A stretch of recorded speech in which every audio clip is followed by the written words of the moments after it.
grew up on Toronto Island in a houseboat, so I always grew up on a small lagoon, always near the water and the beach. So as a young child, I always played on the beach with my sister. And that's how I learned to love the water. My dad always sailed sailboats, and I kind of started that at a young age, but didn't really like it until I went to the Toronto Windsurfing Club's kids camp, and then I really liked windsurfing. I like windsurfing so much because there's so many different aspects, like tactics and speed and just so many different parts that you can always improve on. As well, you go really fast, and that's fun.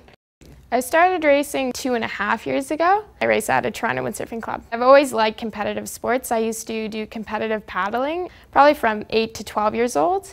And I really liked that, and I started windsurfing, and it was kind of the same thrill. When I first learned how to windsurf, I think I was using a 4.0 or maybe a 5.0 during the kids camp, and at the end of that year I started using a 7.8 on the Techno 293, which is the junior Olympic class. And then the next year, around March, I jumped on the RSX on the 8.5 and gave that a try. The 8.5 meter sail is the standard women's Olympic sail. The hardest part about racing RSX is handling the sail when it's super windy, because not only is it an 8.5 meter sail, it's also a super powerful sail. So for me, not being a very big girl, it's hard for me to handle the sail in a lot of wind. In order to handle the heavy winds, I go to the gym a lot. I'm working on my strength.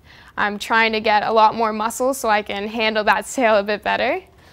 A big part of windsurfing is pumping. It's where you are actually moving the sail with your body to make it go faster.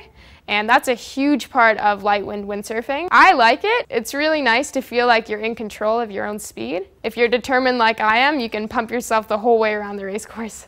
A typical race would be the start line, you go upwind, you're tacking upwind, you go around the windward mark, you pump yourself all the way downwind, and do another lap straight to the finish line. I need to work on my high wind sailing for sure. My planing jibes, going upwind, my angles, upwind and downwind, definitely need a lot of work.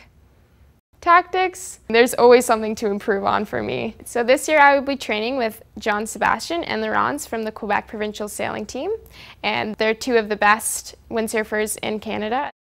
I really like windsurfing, especially when you go fast, because there's a certain point when you get to planing and the board just really takes off and you're flying. I mean, sometimes it's a little too fast, it's scary fast, but you get the nice comfortable speed and you're flying past the other boats, and it feels so nice.